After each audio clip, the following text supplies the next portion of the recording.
Ruth. You guys can have a seat.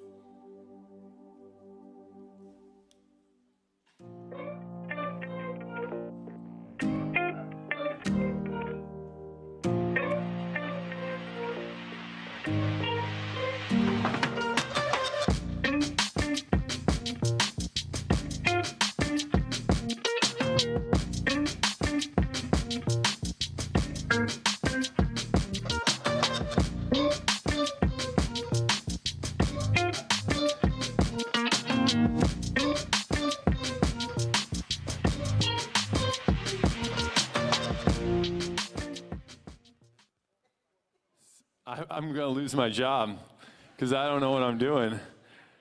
Which input do you guys want to vote that it's in? Do you think it's in HDMI 2?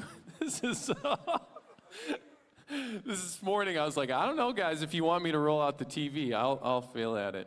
All right, it's input. You just keep messing with it. All right, they're going to figure it out. Oh, Lord. Welcome, everyone. How's everyone this morning? Good. Hey, do me a favor and just give a shout out to everyone joining us online this morning. Welcome, welcome, welcome, welcome.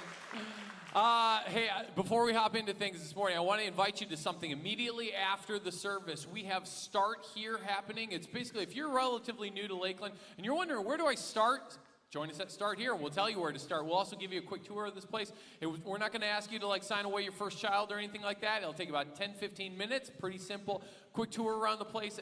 Get to meet some of our staff, hear a little bit about what makes Lakeland tick, and then ask any questions that you've got. So pretty simple. If you're online, join us as well. Immediately after the service, I'll be hopping on there with you guys as well, and we'd love to have you Start Here. So that's happening right after the service. Lisa and I were away this last week. You might be able to tell I got a little bit of sun, got a little bit of burn, and it feels good. But I am most excited, honestly, to be back for this moment. Because Taylor is going to be bringing the word to us this morning. Now, if you don't know who Taylor is, she oversees all of our student ministry. So she speaks every single week to our middle schoolers and high schoolers. So you guys are going to have to help her out a little bit with a little bit of interaction, okay? So this is our very first time Sunday morning in this environment. So this is what you need to do is every time that you hear that she says something like, that is so profound. That is so smart. That you the modern day amen is come on. And so you just try it out with me on the count of 3. 1, 2, 3. Come on. 1, 2, 3. So when she says something funny or intuitive, I broke that TV, didn't I? They're they don't even know how to get that thing working anymore. You just yell, come on, and it'll be great for her. And so Taylor is just an awesome staff member. She once sat right where you were sitting, just as an attender, and then she started volunteering. Started serving, got called up into an internship, now on staff, and I'm so excited for her. So would you guys just do a huge favor for me? Welcome her with all that you got, Taylor. All right. I paid him to say all of that. So didn't he do such a good job? Give him a hand. Yeah, we'll get him a raise. Well, yes, like he said, my name is Taylor, and I have the absolute pleasure of being the student director here at Lakeland. What that means is that I get to hang out with middle schoolers and high schoolers every single Wednesday night. I get to hang out with an awesome team every single Wednesday night. It also means a few other things. I'm used to communicating in a room that's a little bit smaller than this one. It has fewer people in it, and it also consists of fewer bald heads and receding hairlines. But hopefully we can still find some common ground this morning, and we can have some fun, and you guys can track with me. So I want to start off by asking you a question. Have you guys ever been super excited about something, super all in for something, and then almost without warning, something flipped? I know I have. Maybe if it was a hobby, for example. I just got married a few months ago, and my husband is a hobby guy to the extreme. And when he takes on a hobby, he kind of just drags me along with him. And so last summer, we were still dating at this time. Last summer, I was scrolling through the black hole that is Facebook Marketplace. Anybody been there? Spent way too much money? So I was scrolling through there, and I saw this listing for a free catamaran, right? Like a little catamaran. If anybody is familiar with lake life, it's called a cat-yak. It's kind of like just like a little tiny catamaran, 1 or 2 person thing. And I was like, hey, Alex, do you want to go pick up this free catamaran over in Twin Lakes? And he's like, yeah, right? So we go over to Twin Lakes. It was one of those like free if you haul it kind of things, I'm convinced, because this guy lived on the steepest hill, right? And the steps to get off of this hill were super duper narrow. And so we went over. We were so excited about it. But Alex and my dad loaded this thing up. They kind of had it over their shoulders. They're like carrying it up this steep, narrow set of steps, right? Super hard work for them, but it was worth it because we were really, really excited about this. I kind of just got to carry the sail up the steps, right? It was like 5 pounds. But we get this thing loaded into the truck. We got it back to Alex's apartment. And we start working on this thing, and we realize that it needs a lot of work. I don't know a lot about boats and watercraft, but what I do know is that holes and gaps are not a great thing, right? And so we get this thing, and if you're familiar with a catamaran, it has like 2, I think they're called hulls. I could be wrong, correct me after the service. But they were like full of water, right? So this thing needed a lot of work. We were going out and buying silicone and epoxy, and Alex was buying power tools because he's a dude, and he was so excited to have an excuse to buy power tools. And we get to fixing this thing up, and we're just getting so excited. We're like, what would it look like for us to like buy up all the dilapidated sailboats in Walworth County and fix them in your garage, and then we can like operate this watercraft rental company on Geneva Lake, and it will just be awesome, right? So we start to dream, we start to get really excited, and then we get it to the point where we feel like it's sailable. We're like, we think that we wouldn't die if we took this on the lake. And so we load this thing up, and we took it out last fall on our maiden voyage out on Lake Como, and it has been sitting in a storage unit ever since. And here's why, okay? I'm pretty good at reading people, and we got to the edge of the shore to launch this thing, and I turn and I look at Alex, and I was like, you have no clue what you're doing, do you? Like, do you know how to sail this thing? And he turns and looks at me, he's like, no, but it can't be that hard, right? But it was hard, okay? We're stranded in the middle of Lake Como, YouTubing how to sail a cat-yak catamaran, all right? So we're out there, we're stuck. There's like hardly any wind, okay? So that's the first mistake. Always check the wind speed before you go out sailing. So we were stuck in the middle of Lake Como. I start to panic a little bit. The sun's starting to go down. I'm super duper nervous. But almost in this instant, I went from just being super fired up about this to the point that I was ready to start a company, right, to being like, I am never going on this thing ever again, because I panicked. And I think it's because sometimes when life gets real and scary and hard, we go from being super excited about something to kind of all out. We go from all in to all out. And I think that this translates to our faith journey sometimes as well. That's why I tell you this story. I don't tell you just to make you laugh. I tell you because it translates. I know for some students, when we get back from retreats and camps, they come home and they're just on this camp high. Anybody heard of that? If you have kids or if you're a student in the room, you come home and you're so excited and you're so fired up about Jesus and you're just on this camp high, right? Or maybe for some students or some adults or kids even in the room, it's maybe when you've emerged from the waters of baptism and you're like, I can conquer the world, right? Like I've never been so on fire for Jesus in my entire life. But then life keeps happening, right? Like the world doesn't just stop the minute that you get home from camp or the minute that you get baptized, right? The world keeps moving on, and sometimes life gets real and scary and hard, and it's really tempting to walk away. Can anybody relate this morning? Yeah. And that's what we're going after today. We're in week 3 of Lake Life. We're looking at some of these iconic moments that happen in Jesus' ministry by a body of water. And in the very last chapter of John's gospel, we see this beautiful illustration of Jesus' restorative, redemptive work in the life of a guy that had a moment sort of like the one that I just described. But we can't just jump right to John 21 and start reading there, because without understanding all of the events that lead up to it, it really carries less weight. I think you guys will understand after we leave today.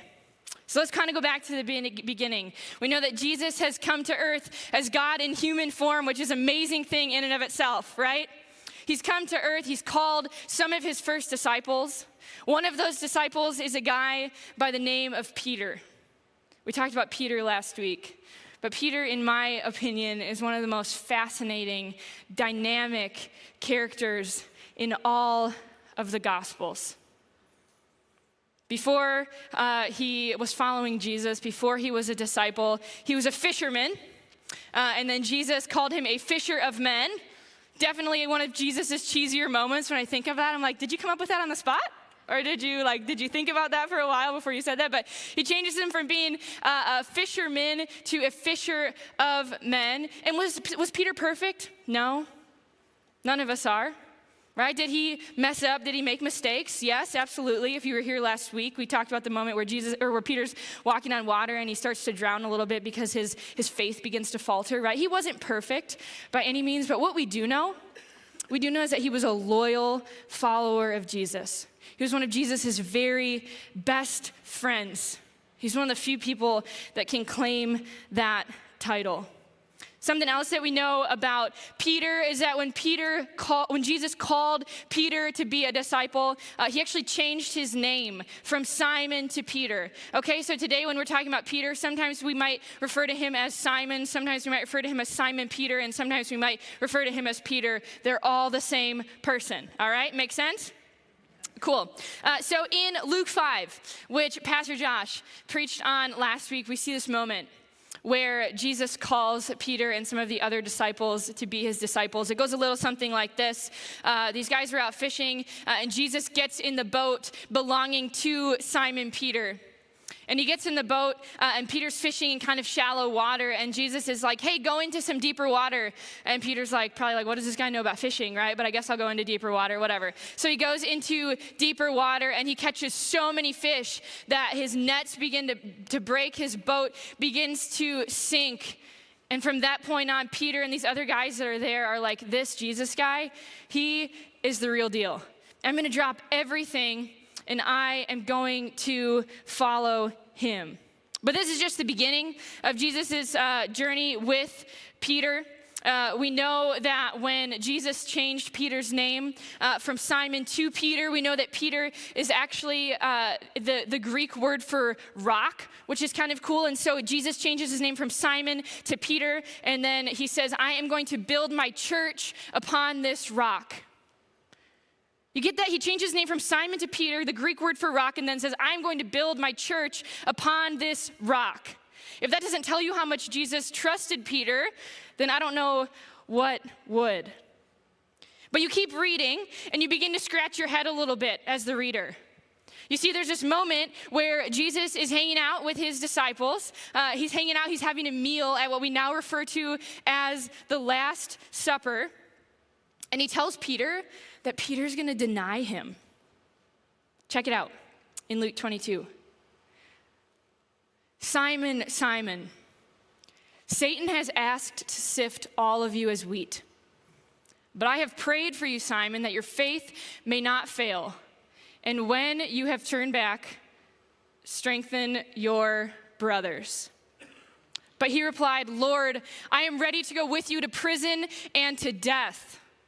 Jesus answered, I tell you, Peter, before the rooster crows today, you will deny 3 times that you know me.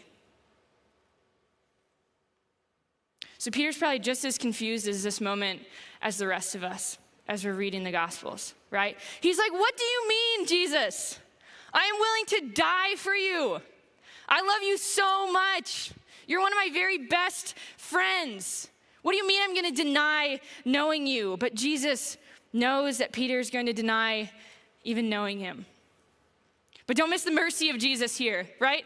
What does it say? He says that Satan wants to sift all of him as wheat. I don't know exactly what that means, okay? But I imagine it means that he wants to probably make him into some flour-like substance and just kind of make him disappear, right? He wants to absolutely annihilate Peter. But Jesus is like, I'm not going to let that happen. As a matter of fact, when you turn back, you're actually still going to have the opportunity to lead other followers. A short time later, we see that Jesus is arrested at the Garden of Gethsemane. And in this really heat of the moment, we see that Peter actually takes a knife or a sword and he cuts the ear off of one of the guards that is arresting Jesus. I don't know how many of you would or should, probably should not, would defend your best friend or your friends like that. But Peter was trying to send the message to Jesus that he was not going anywhere, right? He was all in. So Jesus is taken away from the garden. He's taken away to be questioned by the high priest. He goes in and Peter stays hanging out outside and he's warming his hands by a charcoal fire. And while he's standing there, he's asked 3 different times by various servants that were standing with him, "Hey, don't you know Jesus? Don't you do life with Jesus? Don't you hang out with Jesus?" And all 3 times his response is basically the same.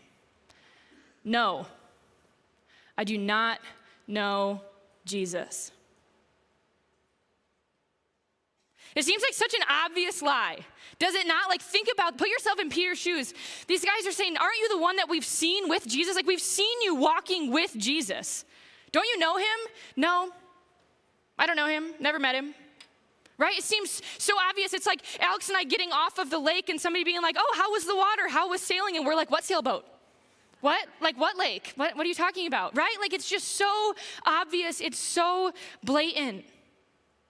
But how does he go from seemingly all in, chasing after Jesus, to seemingly all out in the blink of an eye?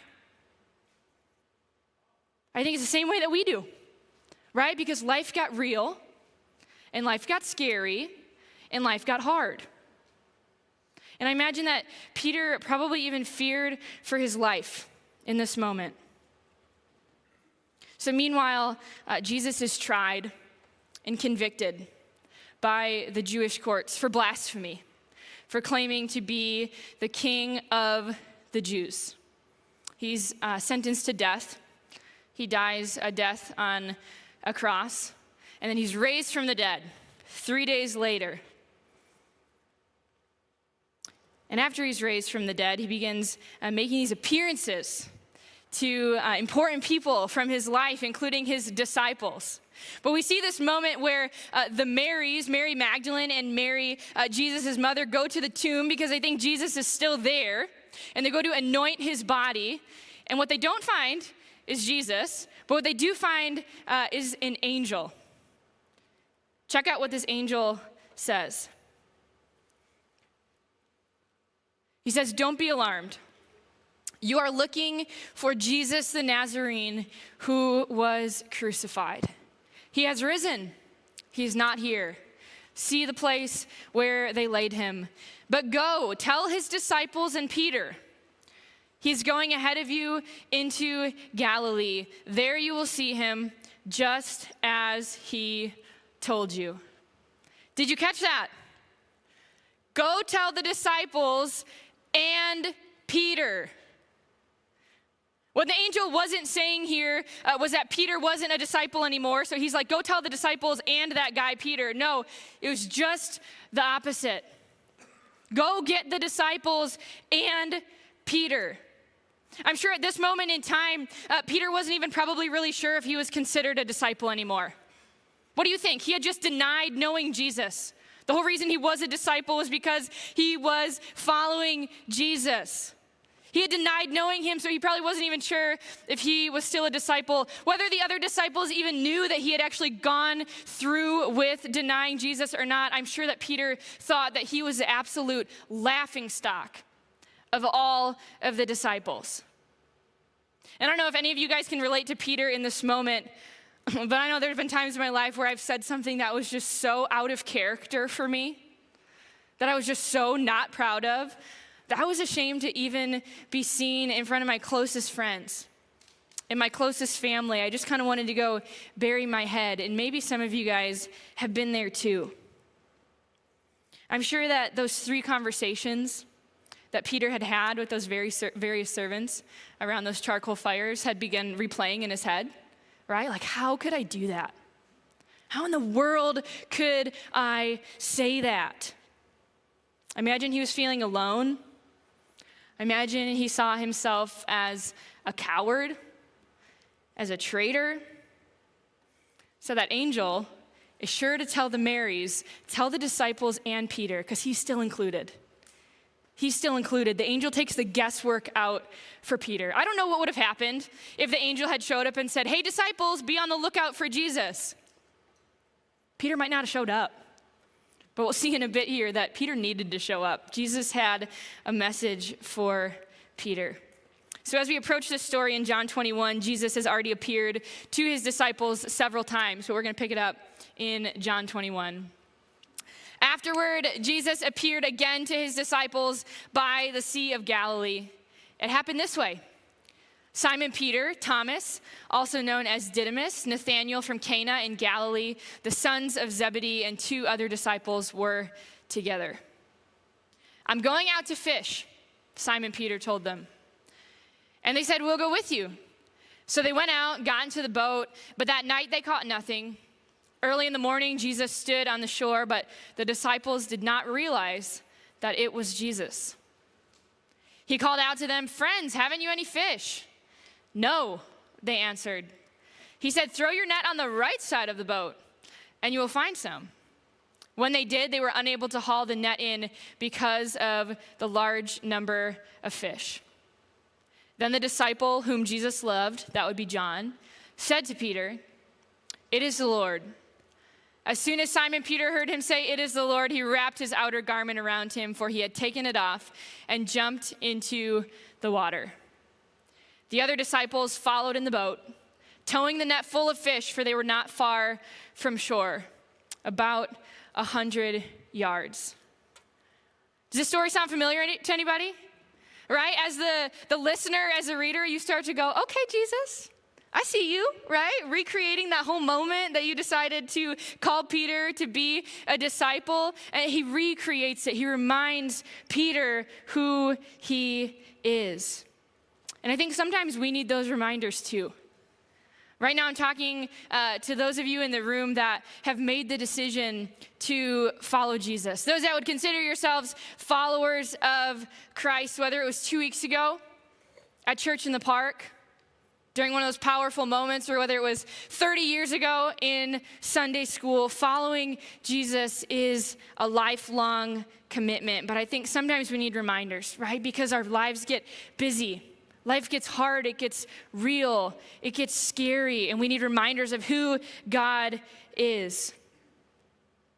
Maybe like Peter, somewhere along the way in our journey with Jesus, we've actually been ashamed of knowing Jesus. We've said the wrong thing, we've done the wrong thing, and then we've been left wondering where we stand. Like, where are we at? Where are we at, Jesus? I want to challenge you to think back this week to the moment that you gave your life to Christ. I know for me, I don't do that often enough. But I want to challenge you to think back to the moment that you gave your life to Christ. If you can't remember what that moment was like, think back to a time that you remember being so fired up and so all in for Jesus. And maybe for you, you're like, I think about that often. But maybe you've got people in your life that have drifted from God, that have made that decision, but have drifted because they're like, there's no way that God's forgiveness and God's grace and God's mercy is for me.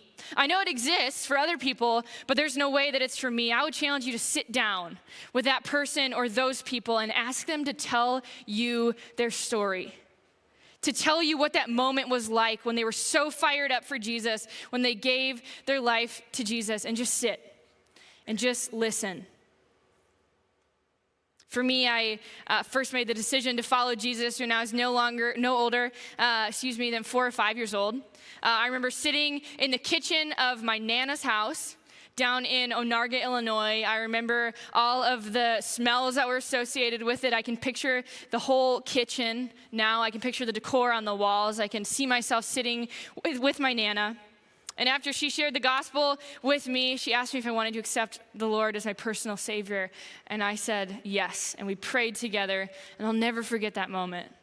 And then I remember on my 11th birthday, it was just a couple of weeks after my grandpa had passed away. It was the first time that I had really wrestled with the weight of eternity, which is not a light thing, right? It was the first time that I was like, wow.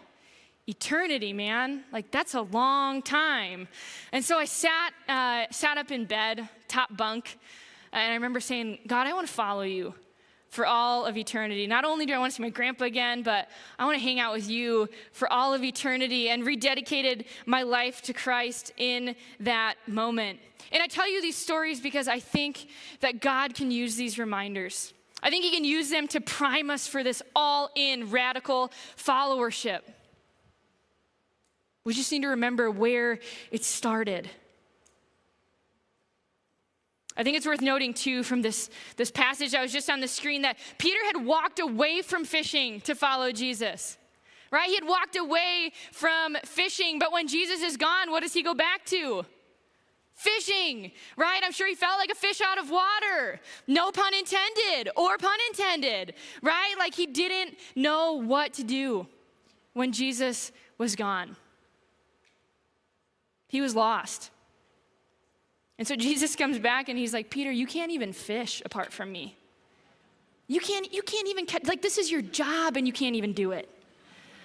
Like you need me. And I think how often when life gets real and scary and hard, are we tempted to either just rely on our own strength or just throw up our hands in the air and just walk away? I think in our faith lives, this can look like going back to the things that we were doing before we met Jesus. I've been there. I think in our work lives, this can look like things getting really hard at work and saying, this is too hard. I'm just gonna procrastinate, put it off a little bit, or I'm just not gonna do it to the best of my ability just because it's too much. I think at home, it could look like spending less time with your family because family is messy sometimes, right? So it's way easier to just run away from the mess and hang out with people that aren't messy, which, by the way, don't exist. But run away from the mess rather than stepping in to the mess at home and restoring things at home. Because Jesus calls us to step into the hard things of life. Because when life gets real and scary and hard, he expects us to follow him even harder. The good news that we'll see here is that Jesus has a solution, even when we step away and we do the exact opposite of what he wants us to do. Check it out in verse 9. When they landed, they saw a charcoal fire there with fish on it and some bread. Jesus said to them, "Come and have breakfast." Next slide. When they had finished eating, Jesus said to Simon Peter, "Simon, son of John, do you love me more than these?" "Yes, Lord," he said, "you know that I love you." Jesus said, "Feed my lambs." Again, Jesus said, "Simon, son of John, do you love me?" He answered, "Yes, Lord, you know that I love you." Jesus said, "Take care of my sheep." The third time, he said to him, "Simon, son of John, do you love me?" Peter was hurt because Jesus asked him the third time, "Do you love me?" He said, "Lord, you know all things. You know that I love you." Jesus said, "Feed my sheep." Don't miss the intentionality of Jesus here. It's really easy sometimes to just read through verses, but don't miss the intentionality of Jesus. What type of fire does it say that Jesus had prepared on shore? Charcoal. What type of fire was Peter standing around when he denied knowing Jesus? Charcoal.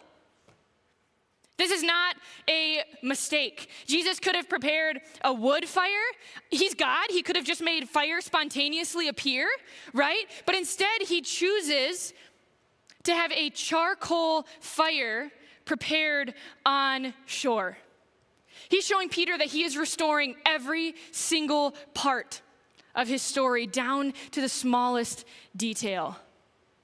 This word for charcoal in the Greek is anthrakia. Guess how many times it appears in the New Testament?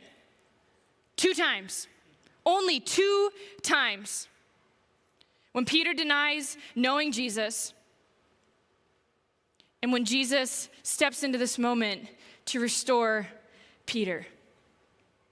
We know from the text that Jesus had already appeared to the disciples several times. He had hung out with Peter. They probably had some sort of like mano-a-mano, heart-to-heart conversation, right? Maybe Jesus had talked to Peter about his actions and in denying him and been like, hey man, that wasn't cool.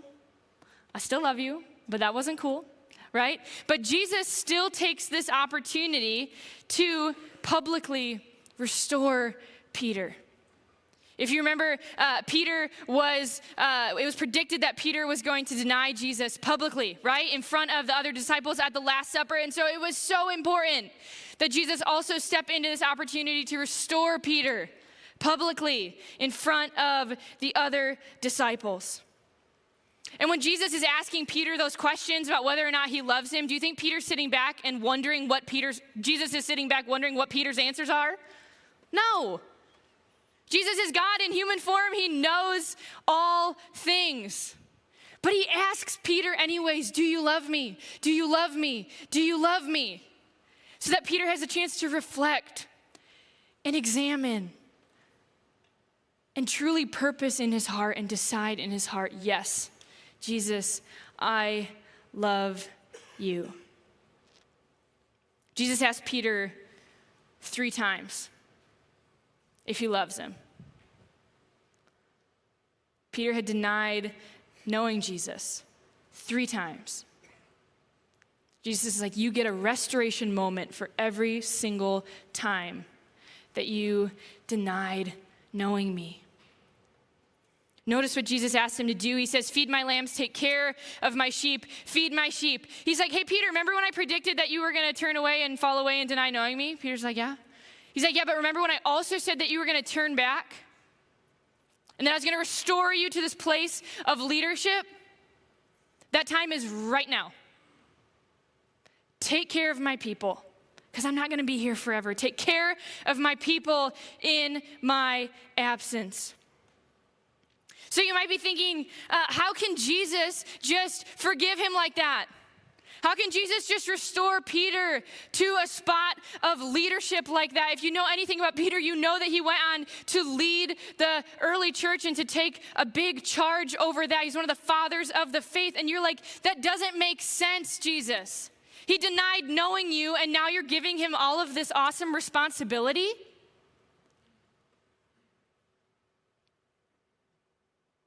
The answer's simple.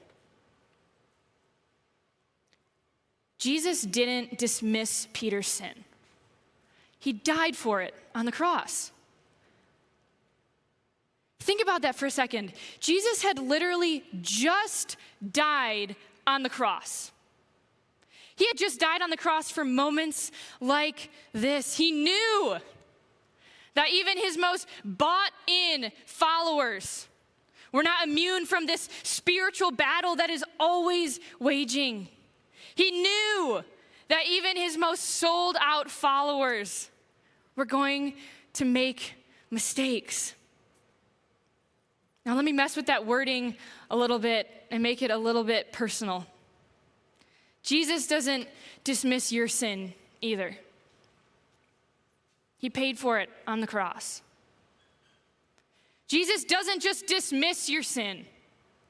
He's not like, oh, it's no big deal, yeah. I love you. No, it is a big deal. Sin separates us from God. But Jesus is like, but when you turn and you come back, I'm waiting with arms wide open. I forgive you.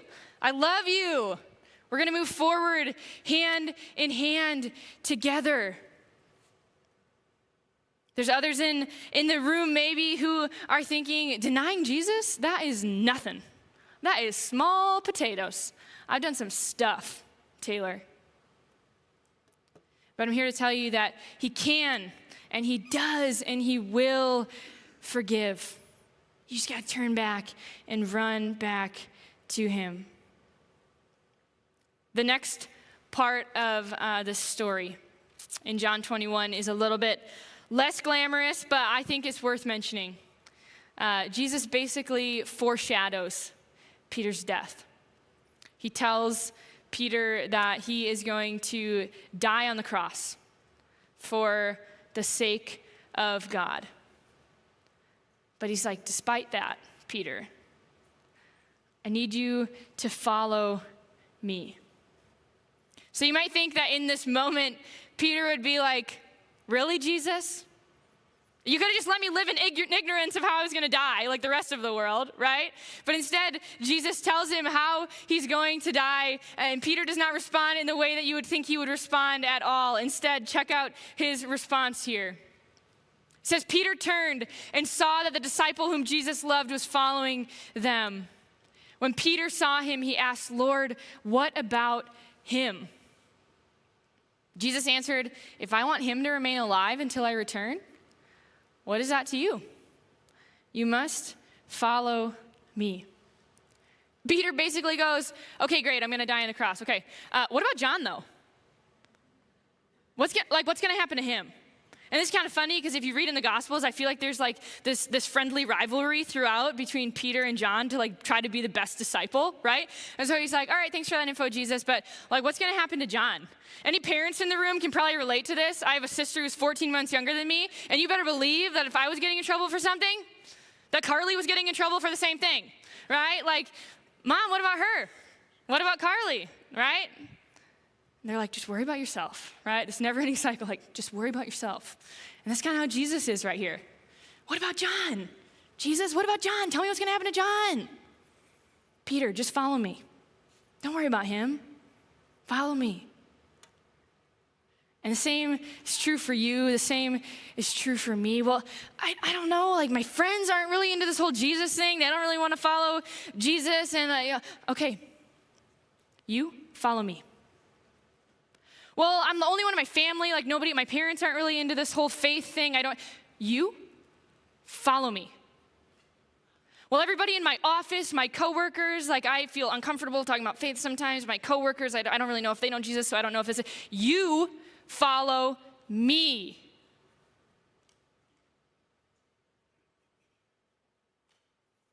He loves us too much to not let us follow him. He's going to take care of the rest of them, right? We're not bigger than God. He's like, I'll take care of the coworkers. I'll take care of your parents. I'll take care of the siblings. Like, let me just trust me that I'm going to work. But I'm talking to you. Follow me. What about John? Peter, follow me. That's what Jesus is saying.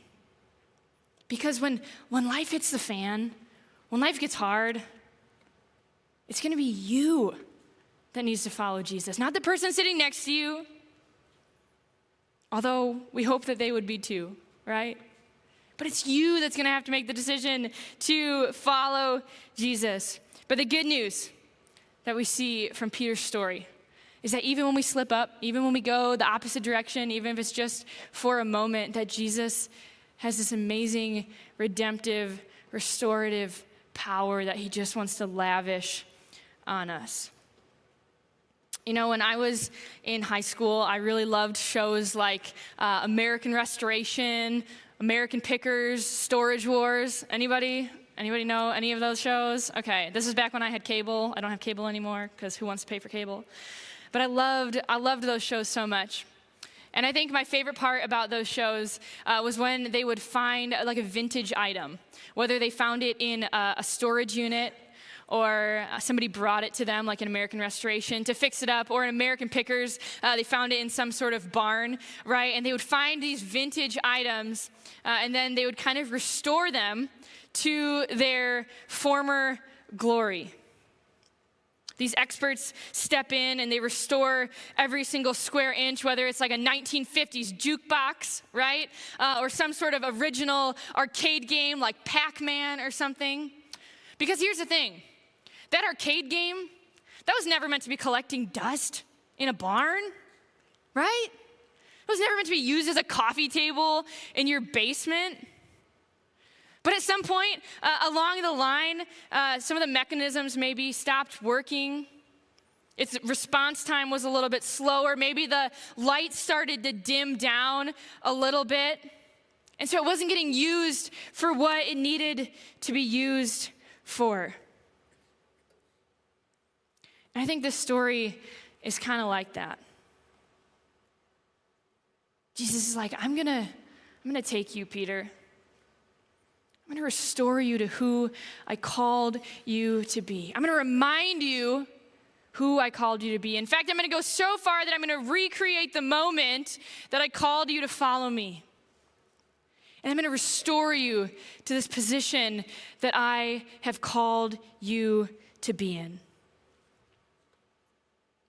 And I think that some of us are maybe living like these old, worn out Pac-Man arcade machines, sitting in a barn collecting dust because maybe one mechanism got off, and then rather than walking in our identity as this restored, forgiven child of God, we've decided to just keep going down this track.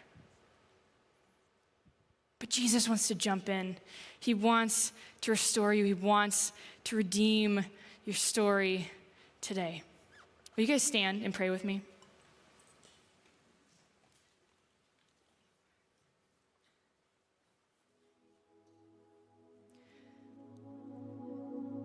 God, I imagine that there are people in this room that need to be reminded of who you are. Reminded of your goodness, reminded how much you love them, and restored to who you've called them to be. God, whether it's those of us that have maybe forgotten who you are, or those of us that have gotten off track a little bit, Lord, I pray that you would just call us back to yourself, that you would reveal yourself so clearly to us and restore us to who you want us to be. And God, I imagine there's also people in this room who don't quite know you yet. And so when life gets real and scary and hard, they don't know that you are there to fall back on. And God, I pray that for those people that their looking back moment, maybe in 5 or 10 years from now, when life gets hard, that they would even remember this moment in the auditorium of Lakeland Community Church, that they would remember this story of your amazing, restorative, redemptive power over Peter, and that they would begin to walk that out in their own lives. God, let us not leave here unchanged. Take this message and do a work in the life of every person in this room. We pray this in the powerful, forgiving, merciful name of Jesus. Amen. Amen. Thank you guys so much for being here this morning. If you need prayer, we have prayer partners in the back as well as online. You can also give online and in the back. And if you're online, be sure to stay for Start Here. Thanks, guys. Have a great Sunday.